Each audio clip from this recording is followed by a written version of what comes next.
अस्सलाम वालेकुम दोस्तों, लॉजिकल रीजनिंग क्वेश्चंस के पार्ट 3 में आज हम सिंबल सीरीज़ को डिस्कस करेंगे। तो इसमें जो एग्जाम्पल है इसमें हमने जो है वो पैटर्न को फाइंड करना है कि जो सीक्वेंस ऑफ सिंबल है इसमें जो है वो कौन सा पैटर्न है।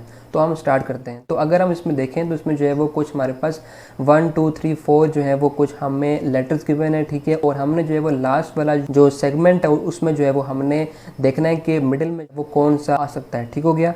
तो अगर हम स्टार्ट करते हैं तो ये जो है वो फर्स्ट ऑफ ऑल ये एक अल्टरनेटिंग सीरीज़ है, ठीक हो गया। और जो फर्स्ट जो सेगमेंट है उसमें अगर हम देखें जो लेटर ई है वो फर्स्ट ऑफ ऑल राइट में है, उसके बाद जो है वो डाउन है और उसके बाद जो है वो राइट है। जो सेकंड सेगमेंट है उसमें जो है वो सारे के सारे जो हैं वो हमारे पास डाउन है। और अगर हम उसके बाद अगर हम देखें तो फर्स्ट वाला राइट है, जो सेकंड वाला अप है और जो कि थर्ड वाला है वो भी राइट है। तो इसी तरह अगर हम फोर्थ में देखें तो जो कि फर्स्ट और जो लास्ट है वो हमारे पास जो है वो अप है। अल्टरनेटिंग सीरीज़ है तो इसीलिए इसका जो कि राइट ऑप्शन बनता है वो हमारे पास चार्ली 3 बनेगा, ठीक है। अगर हम देखें तो जो 1 वाला था उसमें फर्स्ट जो सेगमेंट है इसमें मिड वाला जो था वो डाउन है, इसी वजह से जो है वो सेकंड सेगमेंट में सारे के सारे डाउन है।